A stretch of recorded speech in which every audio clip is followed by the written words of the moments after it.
कई वर्षों पहले एक महान साम्राज्य में रानी स्वर्णिका का जीवन बाहरी तौर पर भव्य और सुखमय दिखता था, लेकिन भीतर से वह असंतोष और बेचैनी का शिकार थी। वह एक प्रभावशाली और शक्तिशाली सम्राट की पत्नी थी, लेकिन उसके मन में हमेशा यह सवाल गूंजता था, क्या मेरा जीवन केवल शाही परंपराओं और दिखावे तक सीमित रहेगा? क्या मेरे लिए कोई व्यक्तिगत स्वतंत्रता है?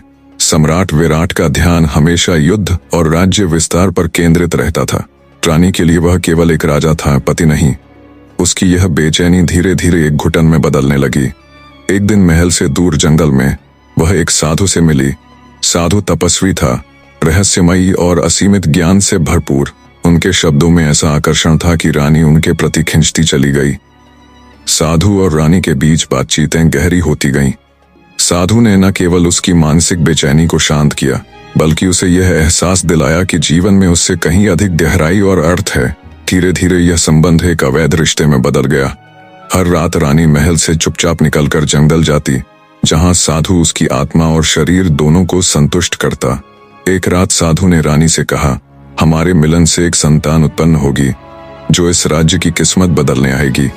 वह सिर्फ शाही उत्तराधिकारी नहीं होगा, बल्कि उसमें दैवीय शक्तियां होंगी, लेकिन यह शक्ति एक वरदान के साथ साथ अभिशाप भी होगी। रानी इस भविष्यवाणी से भयभीत हो गई। कुछ महीनों बाद रानी गर्भवती हो गई। महल में हलचल मच गई। सम्राट को यह तो समझ में आया कि कुछ असामान्य हो रहा है, लेकिन वह कारण नहीं जान पाया। दरबार में अफवाहें फैलने लगीं। कुछ मंत्रियों ने इस गर्भ को शाही अपमान माना, तो कुछ ने इसे एक चमत्कार समझा। जब रानी ने एक पुत्र को जन्म दिया तो उसकी आंखों में अजीब चमक थी। उस बच्चे का नाम रखा गया आर्यमन। आर्यमन के जन्म के साथ ही राज्य में एक अजीब सी हलचल होने लगी। दरबारियों और मंत्रियों में फूट पड़ने लगी।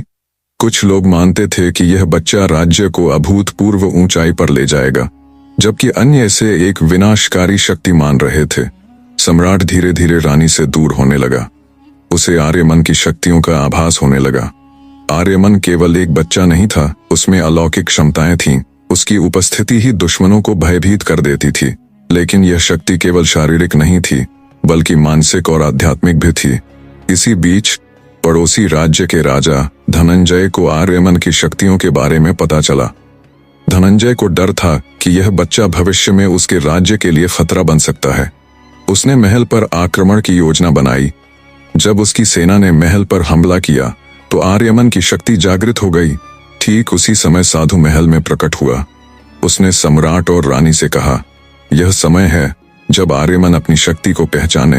यह लड़ाई केवल महल की भीतर की नहीं है, बल्कि अधर्म और धर्म के बीच की है। आर्यमन ने अपनी शक्तियों से दुश्मन सेना को रोक दिया। उसने अपनी ऊर्जा से एक ऐसा घेरा बनाया कि दुश्मन के हथियार बेकार हो गए। धनंजय भयभीत हो गया और उसने साधु को दोषी ठहराते हुए कहा, तुमने इस बच्चे को मेरी तबाही के लिए पैदा किया है। साधु ने मुस्कुराते हुए कहा, तुम्हारे कर्म ही तुम्हारी तबाही का कारण है। यह बच्चा केवल सत्य और धर्म का प्रतिनिधित्व करता है। आर्यमन ने दुश्मनों को परास्त कर दिया, लेकिन उसने धनंजय को मारने के बजाय उसे निर्वासित कर दिया। साधु ने कहा, सच्चा बल किसी को खत्म करने में नहीं, बल्कि उसे सही राह पर लाने में है। दुश्मनों की हार के बाद राज्य में शांति लौट आई, लेकिन रानी को अभी भी डर था कि आर्यमन की शक्तियां एक दिन राज्य के लिए संकट बन सकती हैं। साधु ने रानी और सम्राट से कहा, आर्यमन केवल एक पुत्र नहीं, बल्कि इस राज्य का भविष्य है। उसे सही मार्गदर्शन देना आपकी जिम्मेदारी है। रानी ने अपनी गलतियों को स्वीकारते हुए यह ठाना कि वह अब अपने पुत्र को सही दिशा में ले जाएगी। सम्राट ने भी अपने अहंकार को त्याग कर आर्यमन को अपनाया, लेकिन यह कहानी यहीं खत्म नहीं होती। आर्यमन की शक्तियां, राज्य के भीतर षड्यंत्र और दुश्मनों की नई योजनाएं, इन सभी का सामना अभी बाकी है।